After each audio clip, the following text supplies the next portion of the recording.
Welcome to the Unbound podcast. Today's episode is all about the one percenters, what they are, and how you can use them to move the needle in your training. We are joined by Matt Gilpin, 5-time regional athlete, to give his expert opinion on what works and what's just a gimmick. Let's jump into the topic of the day. So today we're looking at your opinion on one percenters and what regular people can take away from it.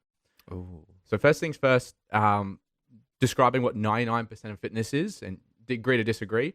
Nutrition, sleep, training, mindset, recovery. You're probably a big 5. You could add environment into that too, but I've added it into the 1% column.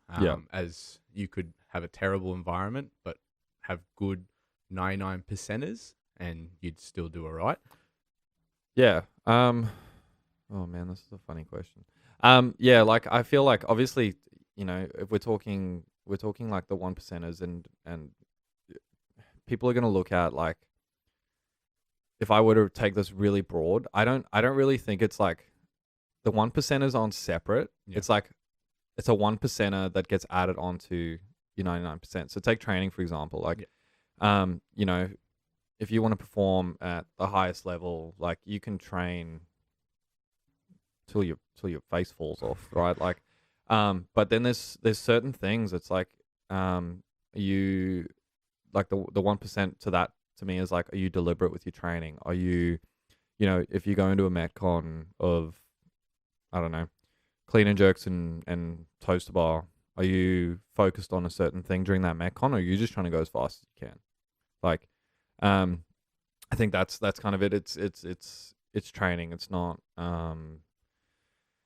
competing. Like, if I'm going to go out and compete in a workout, I don't give a shit. I'm just going to go as fast as I can. I'm going to do what I can to get as fast as I can. But if I've got a workout of like 21:15:9 clean and jerks at 135 pounds and toes to bar, I'm going to do, like, for me, the clean and jerks is the weakness. So I'm going to be like, all right, I'm going to try and hold like 8-7, 8-7-6, 8-7. Like, that to me is a 1%er for training. Yeah. Like having deliberate focus, all that kind of stuff. What else did we have on there? Sleep, nutrition, mindset. Recovery. Yeah. So there are things like mindset. Mindset's definitely a 1%er, right? And then I think that comes back to, like, that kind of overlaps with training, and that in what are you focused on? What's your mindset going into this piece? Are you just here to work out, or are you here to get better at something? Yeah. And that's like the little bit of the 1% to me. In terms of mindset, there's other things to that. Like, if I don't sleep well, my mindset's shit. Yeah. Right. Like, if I don't sleep well, I want to go home and sleep. I don't want to be training. Yeah, 100%. And I have that quite often for me, because I work at 5 a.m. 3 days a week. But that's like I don't know, that's where you see the effect that a 1%er has. So you get adequate sleep, you get good sleep. So you're doing these little things that are like, I don't know, for sleep, let's say I'm nailing 8 hours a night. That's foundational. That's not 1%, that's 99%. Yeah. But how good's my 8 hours? Yeah, exactly. And it's a case of like, all right, well, am I trying to optimize those hours of sleep by removing screen time before bed? Do I have like a bedtime routine? Have I got some like supplement that I take? You know, is my bedroom cool? Am I sleeping on like a freaking potato sack, or am I sleeping on like some nice comfortable sheets? Yeah. Little things like that. That's like 1% stuff. But like, I wouldn't say to somebody, if someone came to me and was like, my energy levels are just shit, like I'm getting 6 hours a night of sleep, I'm doing this, I'm doing that, I'm not going to say to them like, all right, well, let's get rid of our screens before bed, let's do this, blah blah blah. I'm not gonna give them 1% for their sleep. I'm gonna say to them like, all right, well, only getting 6 hours. Like, what time are you going to bed? Yeah. When they say, I don't know, 12 o'clock, what time do you get up? 6. Okay, well, how about we go to bed at 10 and let's get another 2 hours of sleep. Let's get the foundational thing right first. Yeah. And then we'll add on the 1%. So, I mean, sleep, it's duration. Food, it's, are you getting enough? It's not, I don't give a shit what you eat. Yeah. At that point, are you getting enough? Yeah. Training, are you are you training? Are you consistently training? What else did we say? How many times a week do you reckon, just for like a regular person, like what would be optimal just to hit that 99%? 5 days a week? No, Okay. yeah. If, you know what? Maybe even 4. Yeah. Honestly, it depends on what you're trying to do, but 4 to 5 days a week's enough. Yep. Like, I think that's more than enough for most people, and they can do other stuff. Go for a bike ride. Wouldn't really call that training. I just call that, not being a vegetable. Like, go out and do something. Take your dog for a walk or whatever. That's better to me. Yeah. Yeah. I don't know. I think 99%. Like,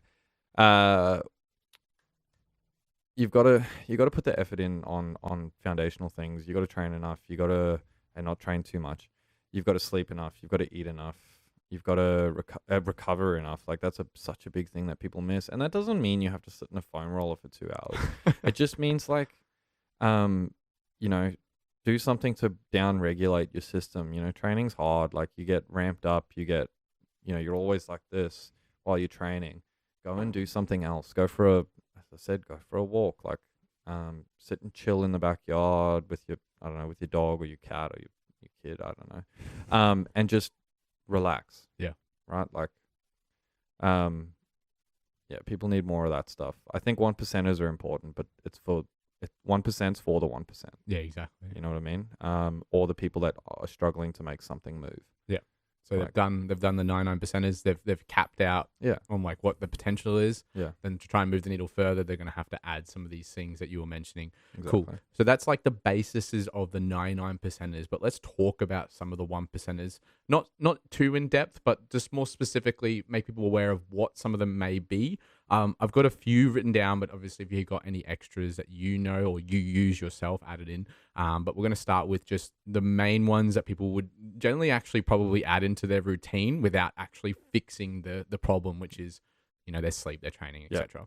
So the first one, which is kind of like a combination, it's hot cold therapy, which would include saunas and ice baths. They're great, expensive. So I'm gonna talk from my own end here. Yeah. But for me, like, I would love a sauna. I want a sauna. I would like to have an ice tub at home or whatever it is. Not that I'd probably use that. I hate the cold. But it's gonna be great from the standpoint that, if I go for a sauna, I get out and I feel great. Yeah. I feel awesome. And on that, I can have a sauna and I can go home and I could sleep for like 10 hours. Yeah. Like that's fantastic. So those little 1%ers in that context to me help improve back to the 99%. Yeah. So like doing that might help me have a better night's sleep. Yeah. And then I get this huge improvement from that context. 100%. In terms of the whether it's worthwhile, yeah, sure. Like, I don't know the specifics, but there's heaps of research out there that's like around hot and cold therapy in terms of, oh man, I'm forgetting now, but yeah. It's like human growth hormone. Yeah, there you go. Cold therapy was that reduce inflammation, that Yeah. kind of thing. So, I mean, it obviously depends on your situation. Yeah. But I guess like if you've got it available, would you say, you've maxed out your 99%ers? If you have it available, do it. Okay. Like if it's easy for you, I know we've got, I know one of the guys here, he has a sauna. Yeah. Right at home, and I'm like, bro, use it. Like get in there every day. Would be nice. Do it, yeah. Yeah, like, so if it's available to you and it's readily available, 100% do it. Cool. Next one, massage guns. The foam roller thing, but yeah. Yeah, so similar thing, right? Like, I have a massage gun. I got it as part of like a pack that I bought. I wouldn't have bought it on my own because they're very expensive. Yeah. But like for me, I massage gun my legs when they're feeling restless, and it makes them feel great. Yeah. It makes them feel better afterwards. Now, whether that's actually doing something, I don't know. But hey, I feel better and it helps me sleep because my legs aren't restless, my knees aren't aching anymore. So again, if you've got access and you can afford it, like a lot of them are expensive, right? Like I've got a high price one and I think it's like $750. Jesus. Right? The Theragun's like $900. So if you can afford it, go for it. Otherwise, to me, just go to sleep. Like literally, this is something my physio says to me a lot, and this is probably the answer I'll have to a lot of this stuff. Is like, if you've got the option between 30 minutes of massage gun and going to bed 30 minutes earlier, go to bed. Yeah. Like, sleep wins all. 100%. You know. But yeah, I mean, again, worth it if you've got it. If you can spend the time on it, and you've got someone to help you stick it in the funny places, like get it on your back, etc., that kind of thing. Yeah, go for it. Cool. Next one, we're gonna combine a few, just to speed through them a bit more. Environment. What are we talking about here in terms of environment? Are we saying like? Let's just say your gym environment. I think that does make a difference. It also depends on you as a person, right? Like if I'm relatively introverted when I'm training, I'm kind of on my own anyway. Like I do whatever. Yeah. I don't think it matters as much. If you're one of those people that can just put your head down, your earphones in, and just fucking work, and your quality's still the same, yeah, it doesn't make a difference, right? However, I know and this is the majority of people in the CrossFit gym. That's why they're at a CrossFit gym, is for the social aspect and all that, and the community and the environment. I think it makes a big difference. Yeah. And I do think that if your environment doesn't suit, if your environment that you're training in is stressing you out, or you're not enjoying your time in that environment, then yeah, it's more than a 1%, right? Like that's gonna make a huge difference. Yeah. So I think that's super important in terms of I would almost like that's community and environment sort of put together, but I think that's pretty important. Yeah. Cool. 100%. We've got blood flow restriction training. Awesome. So I'm a big advocate for it. It hasn't really hit the CrossFit sphere yet. And honestly, for myself, like I can't quote the mechanisms of how it works, etc.